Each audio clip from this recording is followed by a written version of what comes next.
Good morning, good afternoon, and good evening, my fellow cultivators. Welcome to another episode of Mind, Body, and Food. Today, we're going to be talking about a very famous ingredient that we consume every single day. Now, the one thing about this ingredient is that if we consume too much of it, it can have detrimental effects, almost like anything else. But without further ado, we're going to be talking about the 3 fantastic benefits of pink Himalayan salt.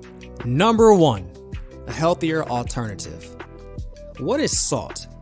So salt is when you take 2 elements, one being sodium and the other one chlorine, and they come together to form a compound, what we know commonly known as sodium chloride. Now with pink Himalayan salt is a better alternative because it is unrefined, meaning it does not go through a bunch of chemical processes and being stripped of its trace elements. Pink Himalayan salt contains roughly 97% sodium, with other trace minerals around 2% being calcium, potassium, phosphorus, magnesium, and a small percentage of iron. The iron oxide is what gives pink Himalayan salt that pink or orange hue. Now with table salt, it contains roughly 98% sodium, but the rest of the trace elements have been stripped due to a refining process known as bleaching and anti-caking agents added to it to increase or improve the shelf life.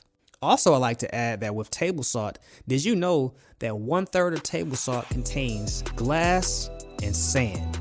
Yep, I said it, glass. Now, if you're putting table salt in your food, and we all know what glass does. Glass is what causes a lot of issues within our blood vessels. It causes micro tears in those vessels, causing the body to want to repair those areas by sending cholesterol to those wound areas to repair it. And over time, with enough tears in the vessels, the cholesterol clumps up and clog up those blood vessels. Number 2, helps with headaches and migraines. Now, a lot of the times when a person may have or experience a headache or a migraine, it usually is due to them being nutrient deficient. And which nutrient are they deficient in?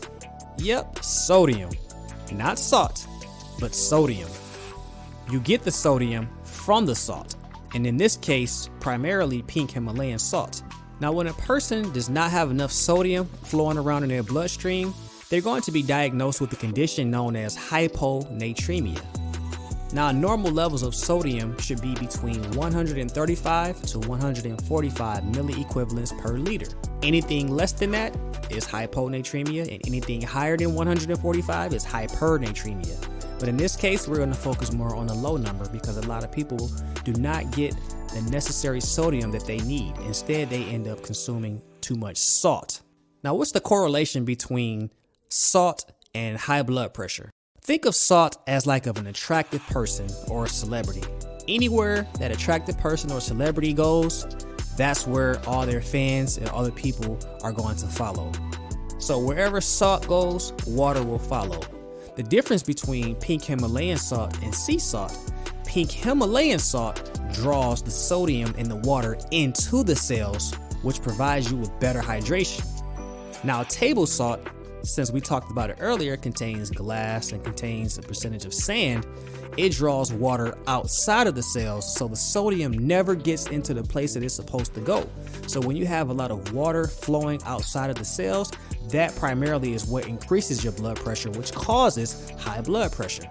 And number 3, a better taste. Now, the taste that pink Himalayan salt has, it can only be described as natural, because it's literally unrefined. I also like to add that it contains slightly less sodium than table salt, which is overall for your benefit. And I know you might be asking, how much salt should a person consume on a regular basis? Because I know you don't want to just be adding tablespoon on top of tablespoon on top of tablespoon of salt per day. So according to the Food and Drug Administration, it is recommended that a person consume at least 2,300 milligrams of sodium per day. Now that's equivalent to 1 teaspoon. 1 teaspoon. I know as Americans, we sometimes consume maybe 3, 4, 5 times that amount per day, which is why the leading cause of death in the United States is heart disease. So we just have to be a little bit more mindful of the amount of salt that we intake. And when we do intake salt, just make sure it's a better alternative. Pink Himalayan salt will be that alternative. Well, there you have it, my fellow cultivators. the 3 fantastic benefits of pink Himalayan sea salt. All the way from it having a natural taste, of it being unrefined, and it not containing any type of sand, glass, or any particles that can cause us harm in the long run. Just be mindful to intake at least 1 teaspoon per day. And if you happen to have a headache or a migraine or anything like that, just try adding a 1/4 teaspoon.